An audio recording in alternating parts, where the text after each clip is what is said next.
প্রিয় শিক্ষার্থীবৃন্দ, তোমাদের সকলকে শুভেচ্ছা জানাচ্ছি। আজকে আমরা তোমাদের কেমিক্যাল বন্ডিংয়ের একটি চ্যাপ্টার নিয়ে আলোচনা করব, সেটি হলো হাইড্রোজেন বন্ড।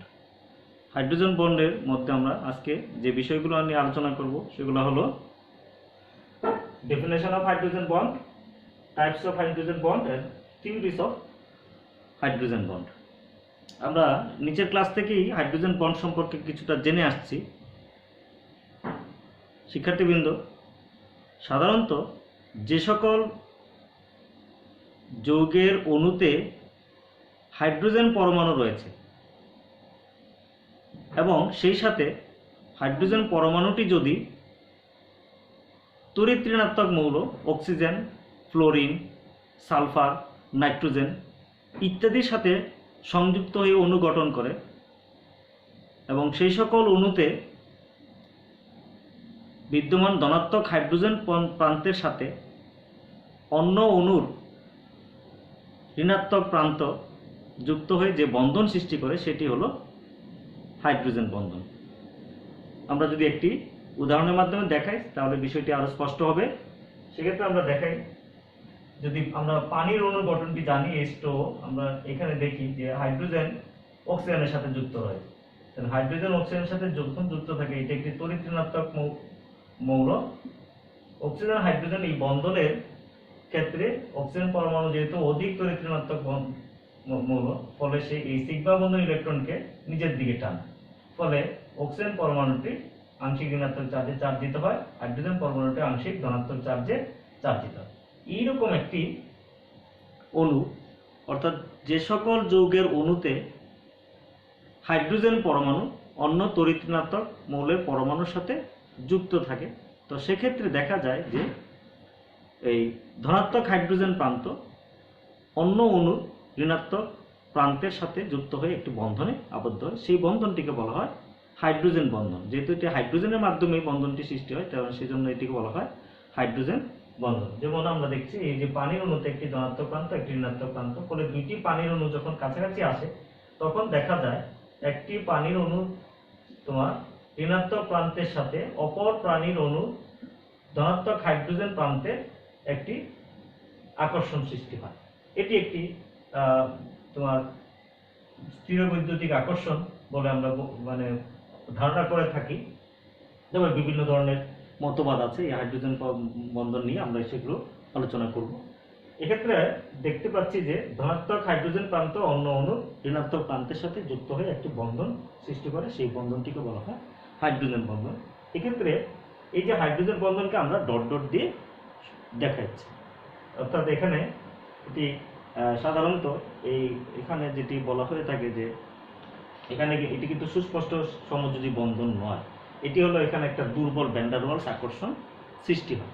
সেই ভ্যান ডার ওয়ালস আকর্ষণ, দুর্বল আকর্ষণের মাধ্যমে এই একটি অণু ধনাত্মক হাইড্রোজেন প্রান্ত অপর অণু ঋণাত্মক অক্সিজেন প্রান্ত থাকতে পারে, আবার তোমার সেক্ষেত্রে যদি অক্সিজেন না হয়ে নাইট্রোজেন পরমাণু থাকতে পারে এবং সালফার পরমাণু থাকতে পারে। যেমন আমরা যদি দেখি অ্যামোনিয়া অণুতে, অ্যামোনিয়া অণুর মধ্যে আমরা জানি তিনটি হাইড্রোজেন পরমাণু একটি নাইট্রোজেন পরমাণুর সাথে যুক্ত। যেহেতু নাইট্রোজেন পরমাণু হাইড্রোজেনের সাথে যুক্ত, কিন্তু নাইট্রোজেন হাইড্রোজেনের চেয়ে অধিক তড়িৎ ঋণাত্মক, ফলে কি হয়, নাইট্রোজেন প্রান্তটি এটা ঋণাত্মক প্রান্ত আর হাইড্রোজেন প্রান্ত এটি ধনাত্মক প্রান্ত হিসেবে এটি ধনাত্মক চার্জে চার্জিত হয়। ফলে দেখা যায় যে দুইটি এরকম তোমার অ্যামোনিয়া অণু, এখানে দেখো এই একটি অ্যামোনিয়া অণুর সাথে অপর একটি অ্যামোনিয়া অণু নাইট্রোজেন প্রান্তের সাথে এরকম, এটা নাইট্রোজেন, এরকম তার সাথে একটি বন্ধনের সৃষ্টি হয়। এই বন্ধনটি হলো তোমার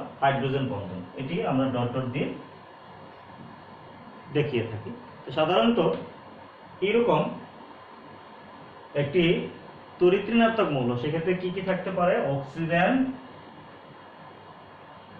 নাইট্রোজেন, তোমার তারপরে ফ্লোরিন, সালফার, এই চারটি তড়িৎ ঋণাত্মক মৌলের সাথে যদি যখন হাইড্রোজেন যুক্ত হয়ে কোনো অণু গঠন করে, সেই অণুগুলো সাধারণত হাইড্রোজেন বন্ধন গঠন করে থাকে। এবার আমরা আসবো যে হাইড্রোজেন বন্ধন কত প্রকার, অর্থাৎ হাইড্রোজেন বন্ধন এখানে টাইপস অফ হাইড্রোজেন বন্ধন। আমরা জানি যে টাইপস অফ এখানে হাইড্রোজেন বন্ধন প্রধানত এখানে দুই প্রকার। সেটি কি কি? Number 1, types of hydrogen bond. Number 1 একটি হলো ইন্টারমলিকুলার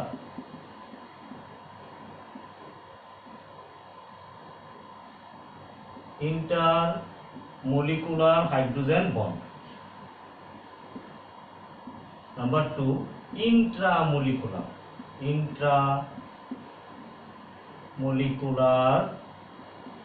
হাইড্রোজেন বন্ড। প্রথমে আসি যে ইন্টারমলিকুলার হাইড্রোজেন বন্ড, এবং এটি যদি বাংলায় তোমরা লেখো সেটি হলো আন্তঃ আণবিক হাইড্রোজেন বন্ধন, আর এটি হলো অন্ত আণবিক হাইড্রোজেন বন্ধন। তাহলে ইন্টারমলিকুলার হাইড্রোজেন বন্ড এটা কোথায় থাকে?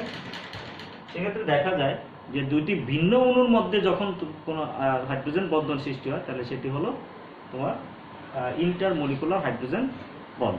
সেটি কি?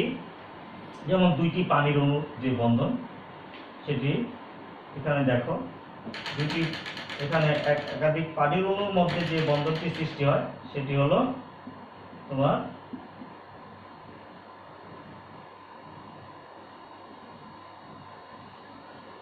এটি হলো ইন্টারমলিকুলার হাইড্রোজেন বন্ড। অর্থাৎ দুটি সেপারেট অণুর মধ্যে, সেপারেট মলিকুল তোমার দুটি পৃথক অণুর মধ্যে যখন হাইড্রোজেন বন্ধনটি গঠিত হয় তাহলে সেটি হলো ইন্টারমলিকুলার হাইড্রোজেন বন্ড। যেমন আমরা এটি দেখালাম। আবার তোমার দেখা যায় যে দুটি হাইড্রোজেন ফ্লোরাইড একটি এরকম তোমার দ্বিপুল অণু, এটা ডাইপোলার একটা মলিকুল। ফলে সেক্ষেত্রে দেখা যায় যে একটি হাইড্রোজেন ফ্লোরাইড অপর একটি হাইড্রোজেন ফ্লোরাইডের মধ্যে তোমার হাইড্রোজেন বন্ধনের মাধ্যমে যুক্ত থাকে। এটি এরকম জিগজ্যাগ থাকে হাইড্রোজেন বন্ধনটি।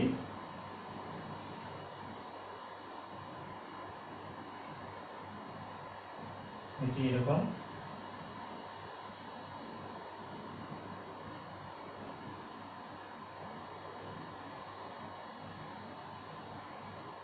এটি হলো তোমার ইন্টারমলিকুলার হাইড্রোজেন বন্ড। শুধু ইন্টারমলিকুলার হাইড্রোজেন বন্ড শুধু এই দুইটার মধ্যে না, আরো অনেক যৌগের মধ্যে আছে। যেমন আমরা জানি যে যেমন মনে করো অ্যালকোহল যখন পানিতে দ্রবীভূত হয় সেটাও কিন্তু তোমার আন্তঃআণবিক হাইড্রোজেন বন্ধনের মাধ্যমে পানিতে দ্রবীভূত হয়। আবার দেখা যায় এই আন্তঃআণবিক হাইড্রোজেন বন্ধনের কারণে মাধ্যমে কোনো কোনো মলিকুলগুলো তোমার এটাকে আমরা বলি ডাইমার গঠন করে বা ট্রাইমারও গঠন করতে পারে।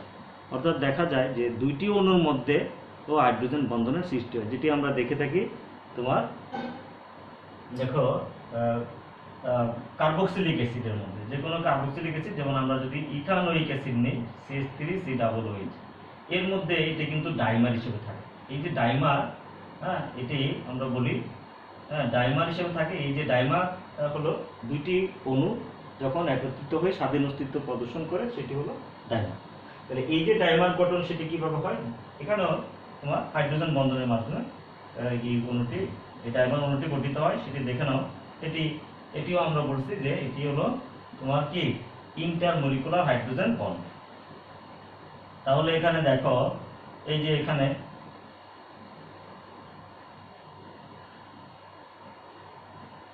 এটি একটি তোমার এই ইথানোয়িক অ্যাসিড। আমরা আরেকটি ইথানোয়িক অ্যাসিড এখানে যদি নেই তাহলে সেই ক্ষেত্রে দেখো এই যে এটি এইভাবে যুক্ত হয়ে তার ডাইমার অণুটি গঠন করে। এটি হলো ইথানোয়িক অ্যাসিডের ডাইমার গঠন। ফলে এর কিন্তু মানে সমাণবিক ভর বিশিষ্ট অন্য সমযোজী যৌগের চেয়ে এর তোমার স্ফুটনাঙ্ক বেশি হবে, কারণ এখানে একটি ইন্টারমলিকুলার হাইড্রোজেন বন্ধন তোমার উপস্থিতি লক্ষ্য করা যাচ্ছে।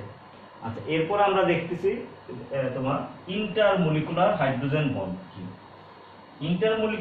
ইন্ট্রামলিকুলার হাইড্রোজেন বন্ড হলো যে একই অণুর মধ্যে যখন দুইটি ভিন্ন গ্রুপের মধ্যে কোনো হাইড্রোজেন বন্ধন সৃষ্টি হয় তখন সেই অণুটিকে বলা হয় তোমার সেই হাইড্রোজেন বন্ধনটিকে বলা হয় intramolecular hydrogen bond. Intramolecular hydrogen bond সেটি কি? যেমন মনে করো আমরা জানি অর্থোনাইট্রোফেনল এবং প্যারানাইট্রোফেনল, তো ফেনলটা কি? ফেনল হলো বেনজিন রিংয়ের সাথে যদি হাইড্রোক্সিল গ্রুপ থাকে সেটি হলো ফেনল, তোমরা নিচের ক্লাস থেকে জানো এটি।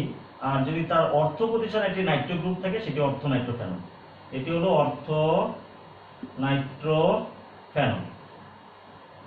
আবার একটি হলো প্যারানাইট্রোফেনল। প্যারানাইট্রোফেনলটা কি? এইখানে দেখো, এটি এই হাইড্রোক্সিল গ্রুপ, এটি ফেনল। আর যদি প্যারা প্রতিষ্ঠানে একটা নাইট্রো গ্রুপ থাকে তাহলে প্যারানাইট্রোফেনল।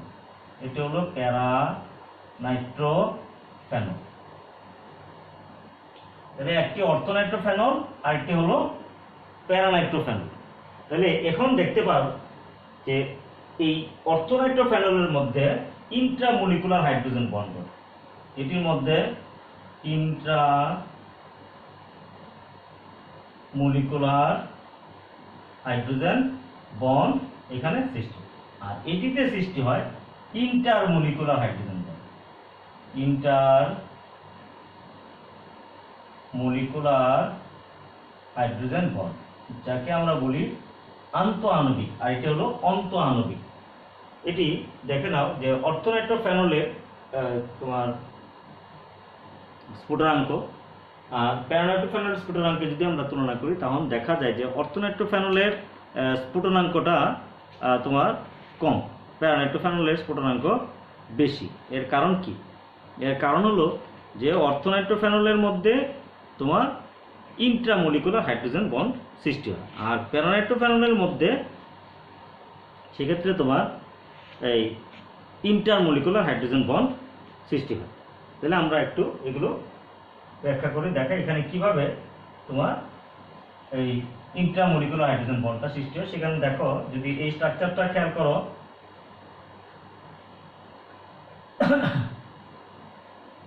অক্সিজেন এইখানে হাইড্রোজেন, আর এটি হলো এই যে নাইট্রোজেন একটি দ্বিবন্ধন, আর কি এটাই এখানে নেগেটিভ প্রান্ত, এর সাথে এই হাইড্রোজেনের একটি এখানে পজিটিভ ইন, এটা নেগেটিভ।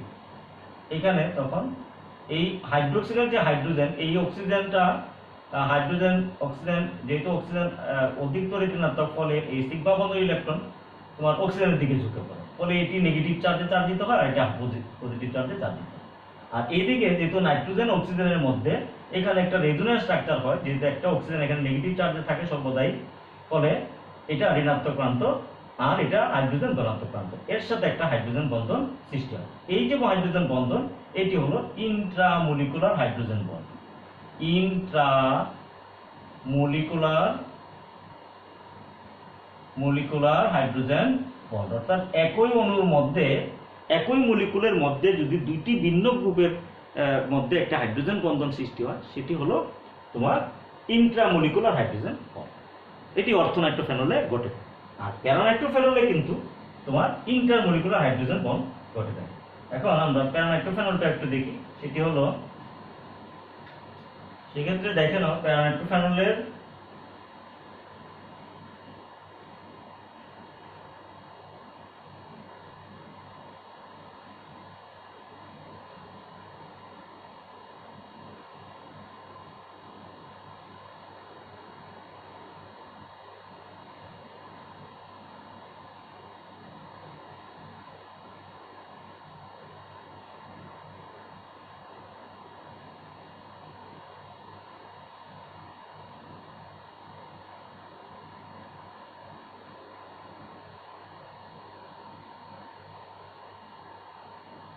এই যে বন্ধনটি দেখো, এটি হলো intermolecular hydrogen bond. Intermolecular hydrogen bond. তাহলে আমরা এখানে দেখতে পাচ্ছি যে এই অর্থনাইট্রোফেনল এটি, আর এটি হলো প্যারানাইট্রোফেনল।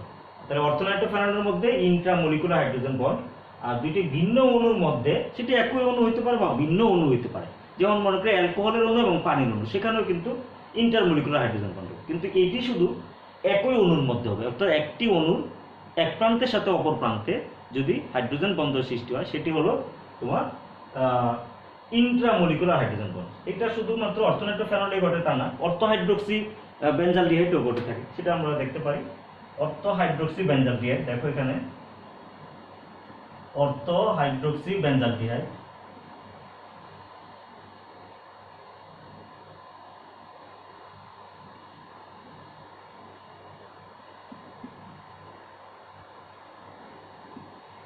এটি এর মধ্যেও করতে পারে, এটি হলো অর্থো হাইড্রোক্সি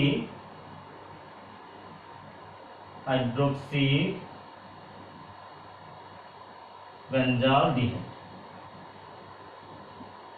অর্থো হাইড্রোক্সি বেঞ্জালডিহাইডের মধ্যে তোমার ইন্ট্রামলিকুলার হাইড্রোজেন বন্ড সৃষ্টি হয়, সেটি কি?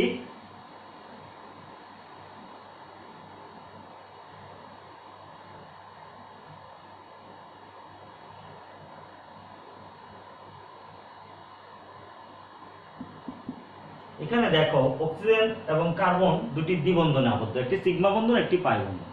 যেহেতু এখানে সিগমা বন্ধন এবং পাই বন্ধন দুইটাই আছে, ফলে এবং পাই বন্ধন এখানে তোমার এই উইকলি স্ট্রেংথ থাকে এর মধ্যে, এখানে আমরা জানি লুজলি বাইন্ডেড আর কি পাই বন্ধনটা। তাহলে এই অক্সিজেন যেহেতু অধিক ঋণাত্মক কার্বনের চেয়ে, ফলে সে পাই বন্ধনের ইলেকট্রনকে নিজের দিকে টানে, নিজের দিকে টানলে সেই ক্ষেত্রে এটা নেগেটিভ চার্জ দিতে হয়। আবার এইদিকে আছে হাইড্রোক্সিল OH, যেহেতু অক্সিজেন এখানে দেখো, অক্সিজেন এখানে আমরা এটাকে এইভাবে দেই, এই এখানে দেখো অক্সিজেন হাইড্রোজেনের চেয়ে অধিক ঋণাত্মক, ফলে সে সিগমা বন্ধনের ইলেকট্রনকেও নিজের দিকে টানতে পারে। তাহলে এটা ধনাত্মক প্রান্ত আর এই অক্সিজেনটা ঋণাত্মক প্রান্ত, ফলে এই হাইড্রোজেন ধনাত্মক প্রান্ত আর এই তোমার এই কার্বনিল গ্রুপের এই যে কার্বন অক্সিজেন বন্ধনের মধ্যে অক্সিজেনটা এখানে ঋণাত্মক প্রান্ত, ফলে এরা যদি কাছাকাছি আসে তখন এদের মধ্যে একটা বন্ধন সৃষ্টি হয়। এই যে বন্ধনটা, এটি হলো তোমার কি ইন্ট্রামলিকুলার হাইড্রোজেন বন্ধন। সেক্ষেত্রে দেখা যায় অর্থো হাইড্রোক্সি বেঞ্জালডিহাইডের চেয়ে প্যারা হাইড্রোক্সি বেঞ্জালডিহাইডও আবার তোমার কি হয়, ইন্টারমলিকুলার হাইড্রোজেন বন্ধন সৃষ্টি হয়। সেটা আমরা একটু দেখতে পারি। তাহলে প্যারা হাইড্রোক্সি বেঞ্জালডিহাইড, এটি দেখো এখানে এটা কার্বন, এই অক্সিজেন ডাবল বন্ড, এটা H। তাহলে এটি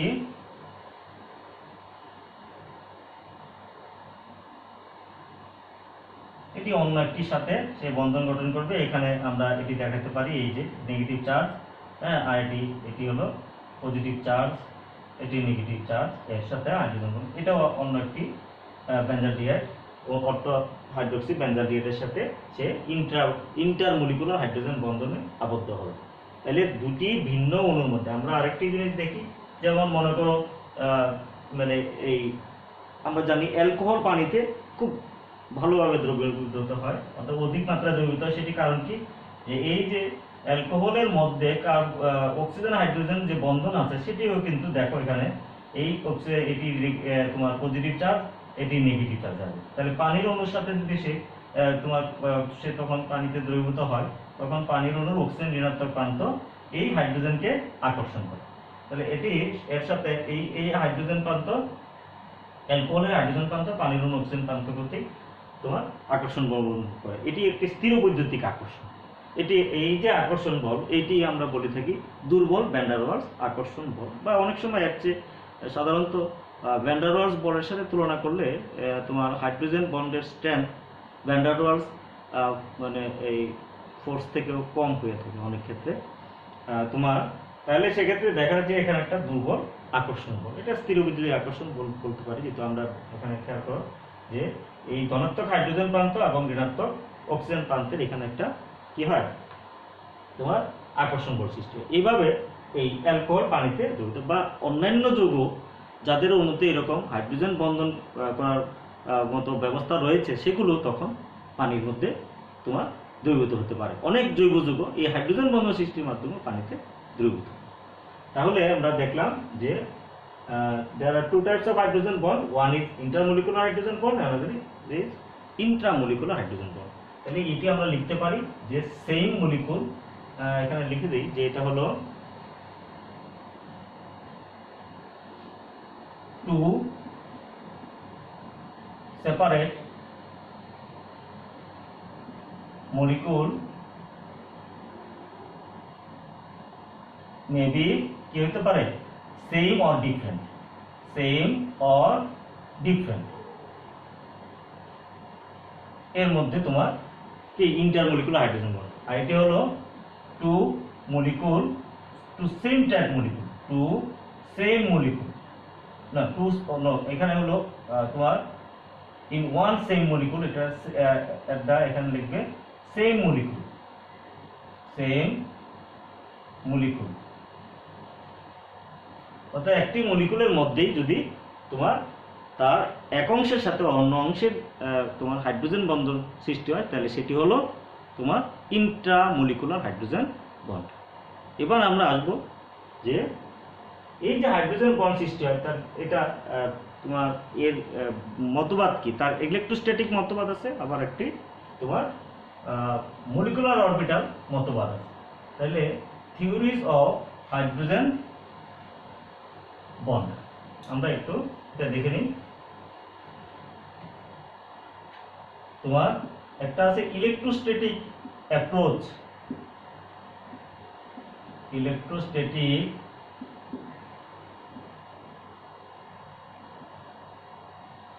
অ্যাপ্রোচ, আরেকটা হলো তোমার মলিকুলার অরবিটাল এমওটি অ্যাপ্রোচ, আমরা মলিকুলার অরবিটাল থিওরি অ্যাপ্রোচ, এটি হলো theories of hydrogen bond, electrostatic approach, আর একটা হলো মলিকুলার অরবিটাল থিওরি অ্যাপ্রোচ। আমরা দুটি একটু একটু আলোচনা করব। ইলেকট্রোস্ট্যাটিক অ্যাপ্রোচ, এই যে আমরা এতক্ষণ একটা ধনাত্মক প্রান্ত এবং ঋণাত্মক প্রান্ত দেখাচ্ছি, সেটি হলো ইলেকট্রোস্ট্যাটিক অ্যাপ্রোচ। এক্ষেত্রে দেখো যে যে এখানে আমরা যদি হাইড্রোজেনের সাথে অন্য একটি পরমাণু দিয়ে কোনো বন্ড ফর্ম করি এবং সেটা যদি একটা মলিকুল হয়, তাহলে দেখা যাচ্ছে যে এই যে হাইড্রোজেন প্রান্ত, এই অণুটার এখানে এই যে একটা আমরা যেটা দেখাইলাম যে এখানে অন্য একটি পরমাণুর সাথে সে সংযুক্ত হাইড্রোজেনটি, তাহলে সেক্ষেত্রে দেখা যায় যে এই পরমাণুটা যদি অধিক তড়িৎ ঋণাত্মক হয় এবং সে তখন হাইড্রোজেন থেকে কি করবে, সে তখন হাইড্রোজেন থেকে তার কি তোমার এই বন্ধন জুড়ে ইলেকট্রনকে সে নিজের দিকে অধিক জুড়ে আকর্ষণ করবে। ফলে এখানে একটা তোমার কি তৈরি হবে, একটা ধনাত্মক প্রান্ত আর একটা ঋণাত্মক প্রান্ত সৃষ্টি হবে। এই যে ধনাত্মক প্রান্ত এবং ঋণাত্মক প্রান্তের সৃষ্টি হয়, এটি হওয়ার মূল কারণ হলো যে এখানে তড়িৎ ঋণাত্মকতার পার্থক্য। কারণ এই তড়িৎ ঋণাত্মকতার পার্থক্য এখানে এই মলিকুলটা সেটি কে হতে পারে, সে হতে পারে ফ্লোরিন, সবচেয়ে বেশি তড়িৎ ঋণাত্মকতা, তার তড়িৎ ঋণাত্মকতা ইলেকট্রোনেগেটিভিটি 4, তারপরে অক্সিজেন এটি 3, তারপরে তোমার সেক্ষেত্রে নাইট্রোজেন 2.2, এখানে দেখো 2.5, হ্যাঁ, আর হলো তোমার সালফার এটা 2.1 বা এরকম। তাহলে এই যে তাদের তড়িৎ ঋণাত্মকতার যে পার্থক্য এখানে দেখো যে, আর এই তোমার হলো হাইড্রোজেনের তড়িৎ ঋণাত্মক অনেক কম, ফলে এই অধিক তড়িৎ ঋণাত্মক মৌলের সাথে যখন এই হাইড্রোজেন পরমাণুটি যুক্ত হয়, তাহলে তখন দেখা যায় যে এই যে তোমার বন্ধন জুড়ে ইলেকট্রনকে তড়িৎ ঋণাত্মক পরমাণুটি অধিক জুড়ে নিজের দিকে টানে, ফলে সেখানে একটি ধনাত্মক প্রান্ত এবং একটি ঋণাত্মক প্রান্তের সৃষ্টি হয়। ফলে কি হবে যে এটি ধনাত্মক চার্জ আর এটি ঋণাত্মক চার্জ, তাহলে ফলে এরকম অন্য একটি অণু যখন তার কাছাকাছি আসবে, তখন সেক্ষেত্রেও তখন এই ঋণাত্মক প্রান্ত আর এটি কি, এটি ধনাত্মক প্রান্ত, সে তখন এই ধনাত্মক প্রান্ত অন্য অণুর ঋণাত্মক প্রান্তকে আকর্ষণ করবে। এই যে আকর্ষণ বল, তাহলে দেখা যাচ্ছে একটি ধনাত্মক প্রান্ত এবং ঋণাত্মক প্রান্তের মধ্যে আকর্ষণ। তাহলে এই আকর্ষণটি হলো একটি কি তোমার ইলেকট্রোস্ট্যাটিক অ্যাট্রাকশন অফ, এখানে দেখো ফোর্স অফ অ্যাট্রাকশন, সেজন্য এটি আমরা এখানে বলা হচ্ছে যে এখানে ইলেকট্রোস্ট্যাটিক একটা কন্ডিশন কনসিডারেশনের মাধ্যমে এটি চিন্তা করা হয়ে থাকে, অর্থাৎ একটি ধনাত্মক প্রান্ত এবং একটি ঋণাত্মক প্রান্ত মাধ্যমেই এই আকর্ষণ বলটা সৃষ্টি হয়। ফলে এটি এখানে তোমার একটা বন্ধন গঠিত হয়। তাহলে এই যে এখানে একটা ব্রিজ সৃষ্টি হয়, যে ব্রিজ বলতে আমরা যেটা বোঝাচ্ছি যে এই যে ধনাত্মক প্রান্ত এবং ঋণাত্মক প্রান্তের মধ্যে একটা আকর্ষণ হয়, এখানে এই আকর্ষণটিকে আমরা দেখাতে পারি যে হাইড্রোজেন পরমাণুটি এখানে দুই ধরনের তার প্রকৃতি রয়েছে। সে এই হাইড্রোজেন পরমাণুটি সাধারণত দ্বিযোজী হাইড্রোজেন পরমাণুর মতো মনে হয়। কেন?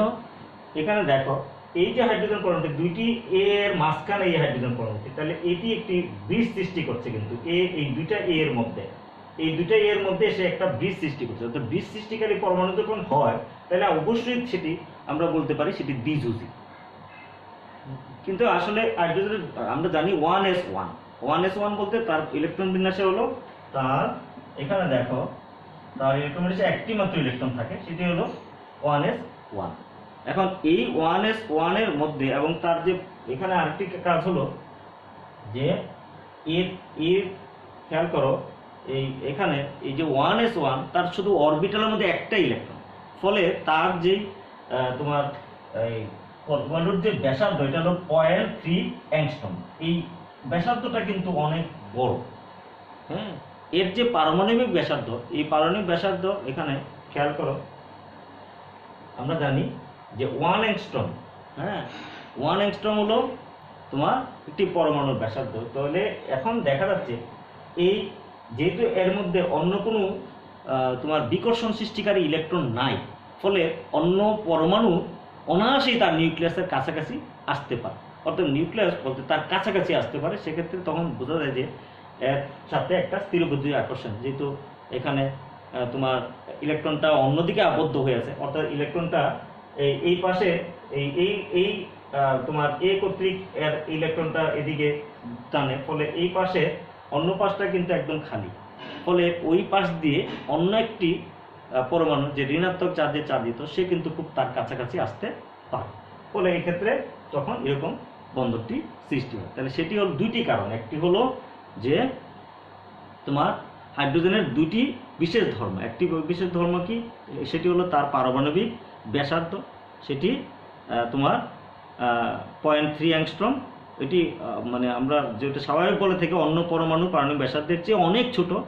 হ্যাঁ, কিন্তু তোমার এই আরেকটি হলো তার ইলেকট্রন বিন্যাসে একটি ইলেকট্রন থাকার কারণে এই ইলেকট্রনটি কিন্তু একদিকে তার অন্য একটি তার পরমাণুর অণুর গঠনে অন্য একটি পরমাণুর সাথে সেখানে শেয়ারকৃত বন্ধনে আবদ্ধ, ফলে কি হয় তার অরবিটালটা প্রায় ফাঁকাই থাকে। ফাঁকা থাকার কারণে সে অন্য একটি পরমাণু কোনো বিকর্ষণ ছাড়াই তার কাছাকাছি পৌঁছে যেতে পারে, ফলে এখানে একটি বন্ধন সৃষ্টি হয়। এটি হলো ইলেকট্রোস্ট্যাটিক তোমার অ্যাপ্রোচ অফ কে হাইড্রোজেন বন্ড ফরমেশন।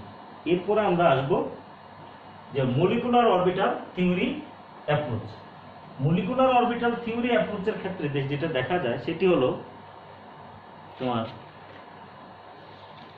এখানে হাইড্রোজেন পরমাণুর মধ্যে আমরা জানি যে হাইড্রোজেনের তার একটি ইলেকট্রন 1s1, আর যদি আমরা মানে ধরে থাকি এখানে যদি ফ্লোরিন পরমাণু ধরি, হ্যাঁ, সেখানে এইরকম একটি অণু নিয়ে আমরা যদি বিষয়টি ব্যাখ্যা করার চেষ্টা করি, তাহলে আমরা বিষয়টি ভালো করে বুঝতে পারবো। যেটা হলো যে এই যে হাইড্রোজেন ফ্লোরাইড, হ্যাঁ, ডাইফ্লোরাইড, এখানে দেখো এখানে এই হাইড্রোজেন ফ্লোরাইড অ্যানায়ন যদি হয়, অর্থাৎ দুইটি ফ্লোরিন অ্যাটমের সাথে একটি হাইড্রোজেন পরমাণুর সাথে যুক্ত হয় এখানে হাইড্রোজেন বন্ধনের মাধ্যমে, এই অণুটির ক্ষেত্রে কিন্তু মলিকুলার অরবিটাল থিওরিটা সহজেই এক্সপ্লেন করা যায়। সেটি কি, যে এখানে দুইটি ফ্লোরিন পরমাণু, একটি ফ্লোরিন পরমাণুর মধ্যে আমরা যদি দেখি 1s2 2s2 2px2 2py2 2pz1, অর্থাৎ একটি ফ্লোরিন পরমাণু 2pz1, অন্য একটি ফ্লোরিন পরমাণু যেটি তার সাথে যুক্ত থাকবে সেটি 1s2 2s2 2px2 2py2 2pz 2pz2। এইখানে দেখো এই z অরবিটালটি কিন্তু পরিপূর্ণ, ফলে z অরবিটালটি যেহেতু পরিপূর্ণ সেক্ষেত্রে তখন এই যে অণুটা, এই অণুটার ক্ষেত্রে আমরা যদি মলিকুলার অরবিটাল ডায়াগ্রামটা দেখাই, যে হাইড্রোজেন এখানে আমরা এদিকে নিলাম হাইড্রোজেন আর এদিকে দুইটা ফ্লোরিন পরমাণু, এখানে একটা ফ্লোরিন পরমাণু এটা হলো 2pz1 আর একটা ফ্লোরিন পরমাণু 2pz2, আর এটি হলো হাইড্রোজেনের 1s1, হ্যাঁ, এটি হলো 1s, এটি 1 একটি ইলেকট্রন হাইড্রোজেন পরমাণু। ফলে দেখা যায় যে হাইড্রোজেন এই হাইড্রোজেন ফ্লোরাইড অ্যানায়নটিতে এটি হাইড্রোজেন বন্ধনে মানে সৃষ্ট এই অ্যানায়নটি, তাহলে সেই অ্যানায়নটির মধ্যে আমরা মলিকুলার অরবিটাল ডায়াগ্রামটা কীভাবে তৈরি হয় সেটা আমরা একটু যদি ভালো করে দেখি তাহলে দেখব যে এখানে তোমার তিন ধরনের বন্ড ফরমেশন হতে পারে। সেটি হলো আমরা বলে থাকি, একটা হলো সিগমা মানে তোমার সাই, এখানে তিন ধরনের আণবিক অরবিটাল সৃষ্টি হতে পারে। একটি হলো সাই বন্ডিং, যদি ধরো সাই বন্ডিং, তাহলে সেটি কিসের মধ্যে? সেটি হলো এই দুইটি পরমাণু, এখানে দেখো একটি 2pz, হ্যাঁ, এখানে একটি হলো 2pz1 যেটা বন্ডিং 2pz1, এই যে এটা 2pz1, আর আরেকটি হলো খেয়াল করো এই 2pz1 আর হলো বন্ডিং, এটা A1 যদি ধরি S, এটি হলো হাইড্রোজেন পরমাণুর ক্ষেত্রে, এই ক্ষেত্রে তাদের এই তিনটার মধ্যে এখানে একটা বন্ডিং হবে। আরেকটা হলো সিগমা, মানে সাই নন বন্ডিং, যেটা নন বন্ডিং যেটা হলো সেটি কি? সেটি হলো যে এইখানে এই যে দুটি ইলেকট্রন 2pz এর মধ্যে, এটি একাই তোমার এর সাথে একটি নন বন্ডিং অরবিটাল তৈরি করবে। তাহলে সেক্ষেত্রে সেটি কি হবে? যে 2pz প্লাস 2pz, দুটাই ফ্লোরিনের। আর আরেকটা হলো তোমার এন্টি বন্ডিং, যেটা এটি এন্টি বন্ডিং, হ্যাঁ, সেটি কি হবে? 2pz plus 2pz minus A2S। এক্ষেত্রে আমরা যদি অরবিটাল ডায়াগ্রামটা দেখাই তাহলে বুঝবে যে এইটি হলো বন্ডিং, এটি হলো বন্ডিং, আর এইটা হলো নন বন্ডিং, দুইটি ইলেকট্রন, আর এটা হলো অ্যান্টি বন্ডিং। এটা হলো স্টার, আর এটা হলো স্টার এন, মানে তোমার সাই এন, আর এটা হলো সাই বি। এই যে এখানে দেখো,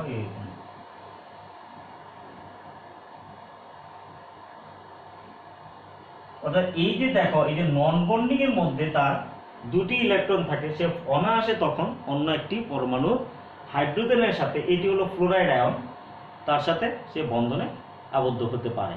অর্থাৎ এটি হলো তোমার, এটি হলো নন বন্ডিং, এটি বন্ডিং, এটি হলো এন্টি বন্ডিং, অর্থাৎ সেখানে বন্ড হয় না, বন্ধন বিরোধী আণবিক অরবিটাল। বলে একটি বন্ধন সৃষ্টি হলো হাইড্রোজেনের 1s1 এর সাথে, তোমার হাইড্রোজেনের 1s1 এর সাথে ফ্লোরিনের এই যে 2pz1 এর সাথে, এটি 2pz1 এর সাথে একটি বন্ধন গঠিত হয়। আর এই যে 2pz2 ফ্লোরাইড আয়নের, সেটি তোমার নন বন্ডিং হিসেবে থাকে। এই নন বন্ডিং ইলেকট্রনটি অনায়াসেই অন্য একটি কি হাইড্রোজেন প্রান্ত, যেটি ধনাত্মক প্রান্ত, তার সাথে যুক্ত হয়ে সেখানে একটি হাইড্রোজেন বন্ধন সৃষ্টি করতে পারে। এই ছিল তোমার molecular orbital approach of the hydrogen bond. এখানে আমরা এই অণুটাকে নিয়ে এটা এক্সপ্লেন করলাম। অর্থাৎ হাইড্রোজেন বন্ধন যখন সৃষ্টি হয় দুটি অণুর মধ্যে, তখন দেখা যায় যে অণুটির মধ্যে ওই যে ঋণাত্মক প্রান্ত থাকে, সেই ঋণাত্মক প্রান্তটি অর্থাৎ তার নন বন্ডিং এর সাথে, তোমার যেহেতু নন বন্ডিং, এটা এখানে তোমার কি হয়, এখানে মুক্ত জোড় ইলেকট্রন থাকে, সেটি তখন তার অন্য একটি হাইড্রোজেন প্রান্তের সাথে তোমার একটি বন্ধন গঠন করতে পারে। ফলে এই ক্ষেত্রে তখন হাইড্রোজেন বন্ধনটি তৈরি হয়। এটি হলো molecular orbital theory approach of hydrogen bond. শিক্ষার্থীবৃন্দ, আজকে আমরা এইটুকু আলোচনা করলাম। ধন্যবাদ তোমাদের সবাইকে।